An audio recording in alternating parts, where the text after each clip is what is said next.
Vamos a ver el significado de las palabras. Las palabras se relacionan entre sí por tener significados parecidos, significados opuestos, un significado, varios significados, y según esta relación o cómo se establezcan estas relaciones entre esos significados, hablamos de tipos de palabras diferentes. Vamos a empezar con las monosémicas y polisémicas. Esta pareja de palabras es muy sencilla de diferenciar. Las palabras monosémicas son las que tienen un solo significado. El prefijo mono significa uno. En cambio, el prefijo poli significa muchos. Así que tenemos una palabra monosémica si cuando nosotros la buscamos en el diccionario nos aparece una única acepción o un único significado, que es lo mismo. Entonces, estas palabras suelen ser palabras, por ejemplo, relacionadas con la ciencia o un animal en concreto, por ejemplo. Por otro lado, tenemos las palabras polisémicas. Si buscamos una palabra en el diccionario y tiene dos o más significados, dos o más acepciones, hablamos de una palabra polisémica. Por ejemplo, la palabra banco, como ya sabéis, puede tener distintos significados. Un banco para sentarse, un banco como el lugar en el que vamos a sacar dinero, un banco de peces. Hablamos entonces de una palabra polisémica. Por otro lado, hay que establecer las relaciones de palabras que tengan o bien el mismo significado o muy parecido o bien todo lo contrario. Hablamos entonces de sinónimos o antónimos. Dos palabras son sinónimas cuando tienen en el mismo contexto el mismo significado.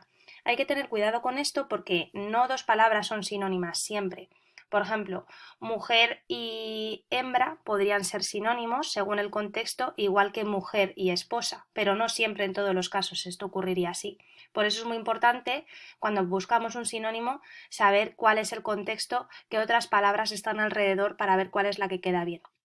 Luego hay otras palabras que se llaman palabras cajón. Este tipo de palabras son las que usamos muy a menudo, pero en realidad, como tenemos tanto vocabulario en el español, las podríamos sustituir por muchas otras. Por ejemplo, el verbo hacer lo podemos sustituir por otros muchos sinónimos. Usando sinónimos lo que conseguimos es una variedad y que no se repita mucho un discurso, de manera que no sea muy repetitivo en el tiempo, precisamente. Entonces, si tenemos el verbo hacer puede ser fabricar, crear, cocinar incluso, dependerá también del contexto.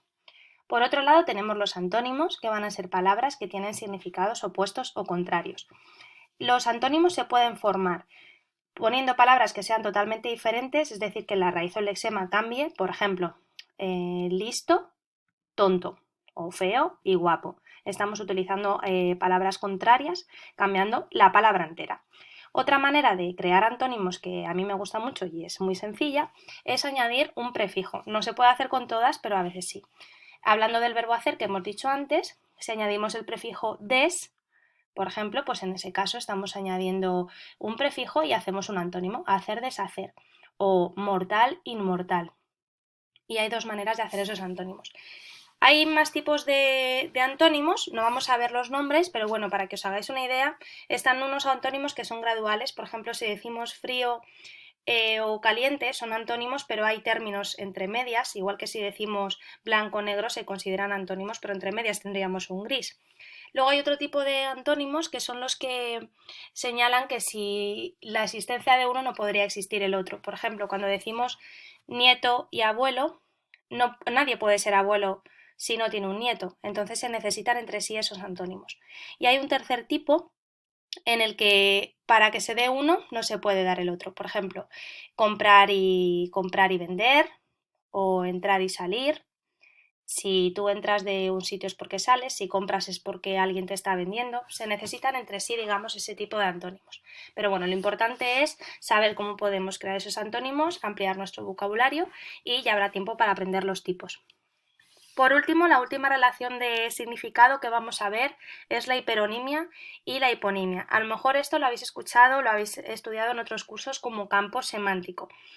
El nombre es un poquito difícil, pero el significado, lo que quieren decir es muy sencillo.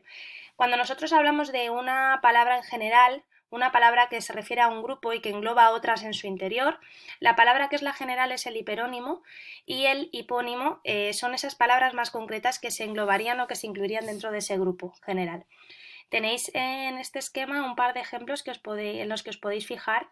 Si dijéramos, por ejemplo, como hiperónimo aula o clase, como sinónimo, hiperónimo aula, Hipónimos. ¿Qué palabras más concretas podemos encontrar dentro de aula? Pues hablaríamos de pupitre, pizarra, silla, tiza, incluso profesor o alumno. Así que la palabra general siempre engloba otras más concretas y se llaman así hiperónimo o hipónimo. El conjunto de todo esto es el campo semántico.